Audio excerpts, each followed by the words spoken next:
Hello students, आज हम लोग जो है बेसिक इंग्लिश ग्रामर की शुरुआत करेंगे।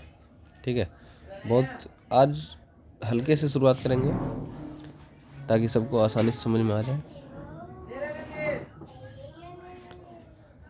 तो सबसे पहले हम लोग बात करेंगे इंग्लिश अल्फ़ाबेट की। इंग्लिश अल्फ़ाबेट यानी अंग्रेजी वर्णमाला। ठीक है, तो इसमें यूज होने वाले जितने अल्फ़ाबेट हैं इंग्लिश में, अल्फ़ाबेट यानी सीधा अक्षर, छोटे छोटे जो लेटर्स होते हैं। ठीक है, तो हम लोग अंग्रेजी वर्णमाला जो होते हैं, इंग्लिश अल्फ़ाबेट जो होते हैं, उनको दो तरीके से लिखते हैं। एक तो कैपिटल लेटर, ठीक है, जिनको हम लोग बड़ी अक्षर से लिखकर दिखाते हैं। ये टोटल कितने होते हैं? 26 होते हैं। ठीक है, इसके बाद हम लोग इसी चीज़ को स्मॉल लेटर से भी डिनोट करते हैं, उनको बोलते हैं स्मॉल लेटर। ठीक है, स्मॉल लेटर ए ही रहेगा, बी ही रहेगा, सी ही रहेगा, बस उनको छोटा लिखा जाएगा। ठीक है, जैसे कि ABCDEFGHIJ तक लिखेंगे, ये भी टोटल कितने हो जाएंगे? तो 26 हो जाएंगे। ठीक है, इसके बाद हम लोग देखते हैं अंग्रेजी वर्णमाला में कुछ भावेल होते हैं और कुछ कॉन्सोनेंट होते हैं। जैसे कि अगर भावेल की बात करें, भावेल कितने होते हैं? तो 5 होते हैं। भावेल कितने होते हैं? तो 5 होते हैं। तो इसमें हम लोग देखेंगे सबसे पहले भावेल कितने होते हैं? 5। कौन कौन होते हैं आपको सब मालूम है? AEIOU। भावेल कितने होते हैं? नंबर ऑफ भावेल 5 होते हैं। हिंदी में इसी चीज़ को देखा जाएगा तो इनको हम लोग भावेल बोलते हैं, यानी स्वर वर्ण बोलते हैं। इसको हिंदी में बोलते हैं स्वर वर्ण। ठीक है, इंग्लिश में इनको बोलते हैं भावेल, AEIOU। तो ये टोटल 5 भावेल। इंग्लिश अल्फ़ाबेट के ही 5 लेटर जो हैं उनको भावेल माना जाता है। हम लोग देखेंगे अब कॉन्सोनेंट यानी व्यंजन वर्ण। कॉन्सोनेंट यानी व्यंजन वर्ण। इनमें सबसे पहले हम लोग देखेंगे, हिंदी में व्यंजन वर्ण सब लोग जानते हैं, क ख ग घ जितने भी हैं सबको हम लोग हिंदी में बोलते हैं व्यंजन वर्ण।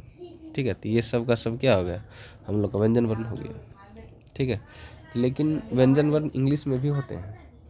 इंग्लिश में कौन कौन व्यंजन वर्ण होंगे? ये तो कॉन्सोनेंट होंगे। तो जैसे कि हम लोग 26 इंग्लिश लेटर पढ़े, उसमें AEIOU इनको छोड़ करके बाकी सभी जो अंग्रेजी अल्फ़ाबेट होंगे उनको कॉन्सोनेंट कहेंगे हम लोग। जैसे इसमें से क्या क्या छोड़ देना है हम लोग को? तो A को छोड़ देना है, E को छोड़ देना है, I को छोड़ देना है, O को छोड़ देना है और U को छोड़ देना है। बाकी 25 लेटर बच जाते हैं। ठीक है, 25 लेटर बच जाते हैं। इनको हम लोग क्या बोलेंगे? कॉन्सोनेंट।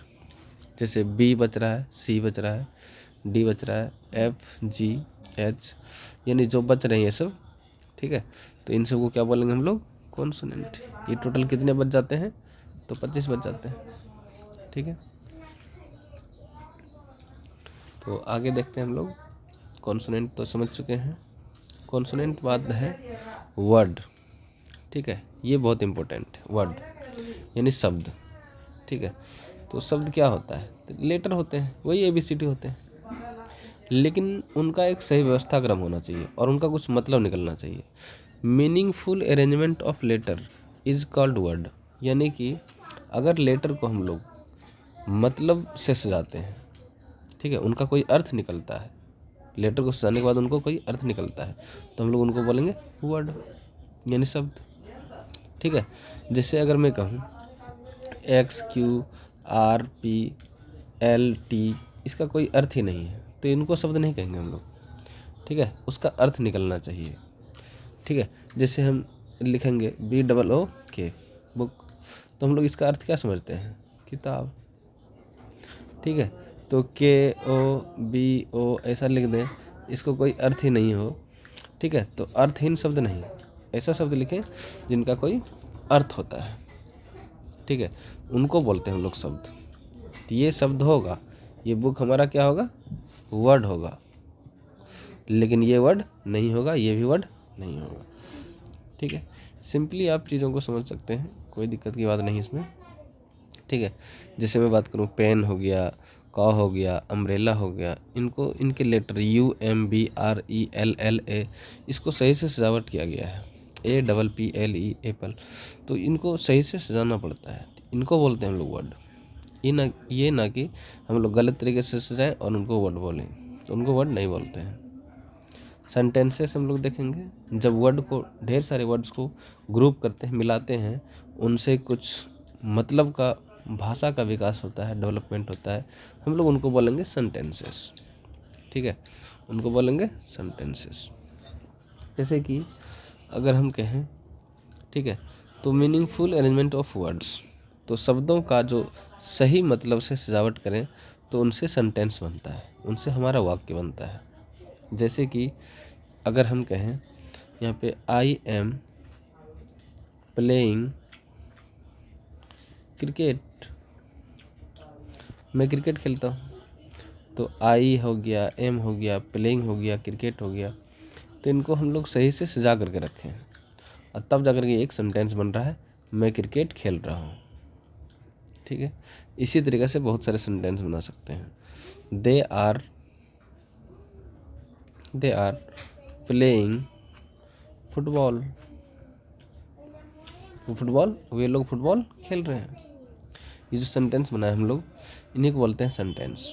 तो इसमें वर्ड है, दे है वर्ड, आर भी है वर्ड, प्लेइंग भी वर्ड है, फुटबॉल भी एक वर्ड है। ठीक है, इन सारे वर्ड्स को अरेंज करके लिखा गया है। ये न कि प्लेइंग को पहले लिख दें, आर को पीछे कर दें, फुटबॉल को ऊपर कर दें, इस तरीके से नहीं लिखना है।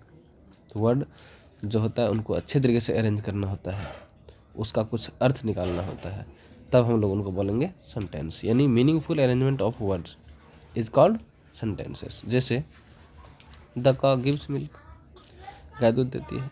Ram is playing cricket, Ram and Shyam are my best friend. तो ये सब क्या हो गया, शब्दों को सही तरीके से अरेंज करके लिखा गया है। ठीक है, शब्दों को सही जगह से लिखा गया है, तब हम लोग इस पूरे लाइन को क्या बोलेंगे, सेंटेंस बोलेंगे। ठीक है, लेकिन सेंटेंस बनाने आना चाहिए। सबसे जो मुख्य बात है हम लोग को इंग्लिश सीखने का, ये सेंटेंस ही बनाना है। इतने बड़े बड़े जो सेंटेंस होते हैं, इतने यहाँ से यहाँ तक जो यूज किया गया है, सब सेंटेंस है। टोटल जो वर्ड यूज करते हैं, meaningful, arrangement of words, is, called, जितने भी हैं सब जो है वर्ड्स है। इन्हीं वर्ड को अच्छे से सजाना होगा, तो इनको सजाने के लिए सीखना पड़ेगा सबसे पहले आपको। ठीक है, तो सेंटेंस मेकिंग क्या करना पड़ेगा, सीखना पड़ेगा आप लोग को।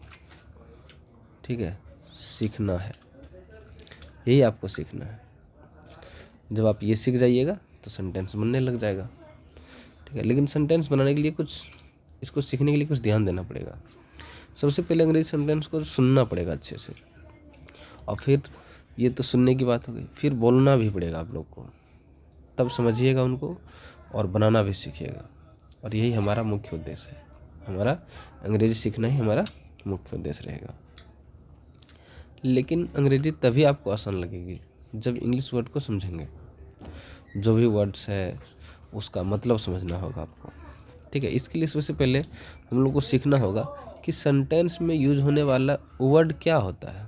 ठीक है, वर्ड को हम लोग कहते क्या है, हर एक वर्ड को क्या बोलते हैं, जितने सेंटेंस बनाते हैं। ठीक है, जैसे मैं लिखूं राम एंड सीता इज, ठीक है, Ram and Sita is best friend. Ram और सीता क्या है, अच्छा दोस्त है। अगर इस तरीके से मैं सेंटेंस बनाऊं, ठीक है, तो उसमें सही से अरेंजमेंट करना होगा और हर एक वर्ड्स की पहचान करनी होगी। ठीक है, पहचान करनी होगी। राम हो गया, एंड हो गया, सीता हो गया, इज हो गया, बेस्ट हो गया, फ्रेंड हो गया। इनमें से जैसे कि हम लोग बोलते हैं राम क्या है, तो नाउन है, ये किसी व्यक्ति का नाम है, नहीं बोलते हैं नाउन, किसी व्यक्ति, वस्तु या स्थान के नाम को संज्ञा कहते हैं। एंड क्या है, जब दो व्यक्ति को, दो सेंटेंसेस को जोड़ने का काम करे, ठीक है, उनको बोलते हैं कंजक्शन। सीता भी यहाँ एक नाउन है, ये नेम है, और ये हेल्पिंग वर्ब है। बेस्ट क्या है, एक डिग्री है। ठीक है, फ्रेंड क्या है, एक भाव है। ठीक है, तो इन सारी चीज़ों को, फीलिंग्स है, ये क्या है, फीलिंग है। तो इन सारी चीज़ों को जब हम जोड़ करके एक साथ बैठाते हैं तो सेंटेंस बनता है। और सेंटेंस बनाने के लिए सबसे पहले हमको जानना पड़ेगा इसमें जो वर्ड यूज किए हैं ये सारे वर्ड के बारे में, ठीक है, अच्छे से सीखना पड़ेगा। किस वर्ड को बोलते क्या है, इकट्ठा इन सभी वर्ड्स को बोलते हैं पार्ट ऑफ स्पीच। हमने जो बोला उसका हर एक छोटा छोटा वर्ड जो है एक हिस्सा है हमारे सेंटेंसेस का, ठीक है। तो इसको क्या बोलेंगे हम लोग, तो सबसे पहले इसको क्या बोलते हैं, ठीक है, पार्ट्स ऑफ स्पीच बोलते हैं। पार्ट्स ऑफ स्पीच, जो बातें करते हैं हम लोग, जितनी बातें करते हैं उनमें बात करने के टाइम पर जितने शब्द बोलते हैं सभी को बोलते हैं पार्ट्स ऑफ स्पीच। यानी कि भाषा जो भी बोलेंगे उसका हर एक छोटा छोटा वर्ड एक पार्ट होगा हमारे भाषण का, उनको बोलेंगे पार्ट ऑफ स्पीच। जैसे यहाँ पे कुछ सुनिए। Now stay calm. We are going around the leaf. Around the leaf? I don't think we can do that. Oh, nonsense. This is nothing compared to the twig of 93. ठीक है, तो ये लोग जो भी बातें कर रहे थे, Now stay ये लोग जो भी calm. बातें कर रहे We हैं, are going around the leaf. Around the सबका सब leaf? क्या है? I don't Sentences. think we can do that. Oh, nonsense. This is nothing compared to the twig of 93. ठीक है, तो पार्ट ऑफ स्पीच जानेंगे हम लोग, ठीक है। तो हम लोग जो भी बातें करते हैं, जो भी सेंटेंसेस बोलते हैं, उसमें यूज करने वाले हर एक वर्ड को क्या बोलना है, पार्ट ऑफ स्पीच बोलना है। इसका कई सारे एग्जाम्पल भी हो सकता है, बहुत सारे एग्जाम्पल, जितने इंग्लिश लिखे हुए हैं जहाँ तहाँ आप पढ़ते हैं सब क्या है, पार्ट ऑफ स्पीच है। जैसे कि Ram and Shyam are my best friend, Ram और श्याम मेरा अच्छा दोस्त है, ठीक है। तो ये भी हमारा क्या हो गया, इस पूरे इसमें राम है, श्याम है, आर है, माई बेस्ट फ्रेंड है, इन सारे शब्दों को क्या बोलेंगे, पार्ट ऑफ स्पीच। हर एक वर्ड को, राम भी क्या है, पार्ट ऑफ स्पीच, एंड भी क्या है, पार्ट ऑफ स्पीच, श्याम भी क्या है, पार्ट ऑफ स्पीच। यानी बोलने के टाइम पर जितने शब्द यूज करते हैं, यूज होने वाले सभी शब्दों को, सभी वर्ड्स को क्या बोलते हैं, पार्ट ऑफ स्पीच बोलते हैं, ठीक है। जैसे और भी एग्जांपल लेते हैं हम लोग, they are going to school, they are going to school, तो दे भी यहाँ क्या हो गया, पार्ट ऑफ स्पीच। इतना पूरा क्या होता है, सेंटेंस, लेकिन इसमें जितने वर्ड यूज किए जाते हैं वो सभी वर्ड क्या है, पार्ट ऑफ स्पीच है, ठीक है। पार्ट ऑफ स्पीच ये हो गया हम लोग का।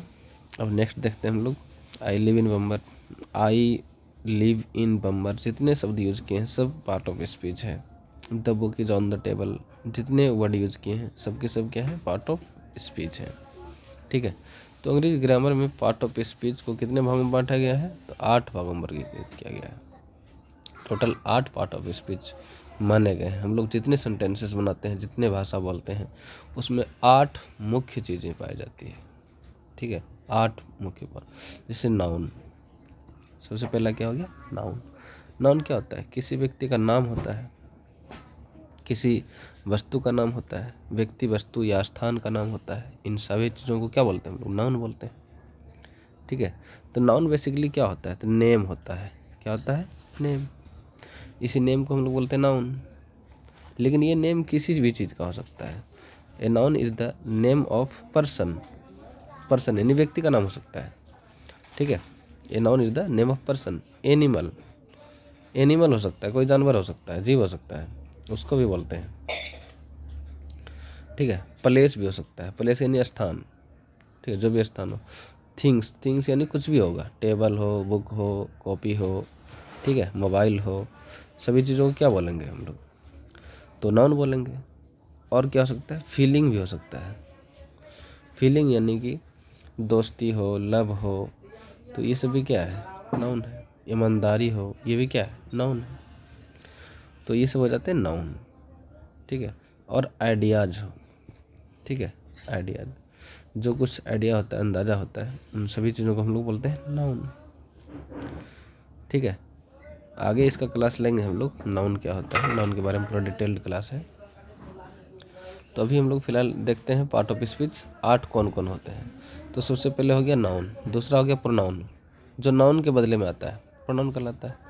क्रिया, हम लोग जितने काम करते हैं सुबह से लेकर शाम तक, जैसे कि हो गया जागना, ठीक है, घूमना, सुबह में जैसे घूमना हो गया, फिर हो गया स्कूल जाना, कोचिंग जाना, ठीक है, जाना क्रिया हो गया यहाँ पे। खाना हो गया क्रिया, नाश्ता करना क्रिया हो गया, तो सभी क्या हो गया, वर्ब हो गए, वर्ब हो गए। फिर एडवर्ब होते हैं, एडजेक्टिव होते हैं, प्रीपोजिशन होते हैं, कंजक्शन होते हैं, इंटरजेक्शन होते हैं।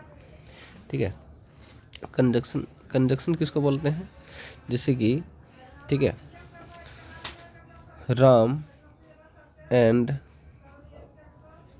Shyam are going to school. ठीक है, एट 9 o'clock, ये तो 9 AM। तो राम और श्याम, ठीक है, आर गोइंग टू स्कूल। तो राम यहाँ क्या हो गया, एक नाउन हो गया, क्योंकि ये किसी व्यक्ति का नाम है। श्याम भी क्या हो गया, एक नाउन हो गया, ये भी किसी व्यक्ति का नाम है। एंड क्या हो गया, कंजक्शन, संयोजक होता है एंड, यानी जो किसी शब्दों को जोड़ने के काम में आता है। दो सेंटेंसेस को, राम स्कूल जाता है 9 बजे और श्याम जाता है स्कूल 9 बजे, यानी साथ साथ बोलेंगे Ram and Shyam are going to school. ठीक है, प्रीपोजिशन क्या होता है, प्रीपोजिशन एक वर्ड होता है जो स्पेसिफिक टाइम को रिप्रेजेंट करता है और स्पेसिफिक चीज़ों के बारे में रिप्रेजेंट करता है, जैसे एट यहाँ पे लगा हुआ है, तो ये हो गया प्रीपोजिशन। वर्ब क्या हो गया, क्रिया, जैसे जाना क्या है, क्रिया, गो, वेंट, गोन, गोइंग, गोज, ये सब जितने होते हैं सब क्रिया होते हैं। क्रिया के बहुत सारे रूप होते हैं। ठीक है, तो ये हो गया पार्ट ऑफ स्पीच। 9 होते हैं, नाउन, प्रोनाउन, 8 होते हैं। ठीक है, नाउन हो गया, प्रोनाउन हो गया, वर्ब हो गया, एडवर्ब हो गया, एडजेक्टिव हो गया, प्रीपोजिशन हो गया, कंजक्शन और इंटरजेक्शन। ये 8 हो गया हम लोग का पार्ट ऑफ स्पीच।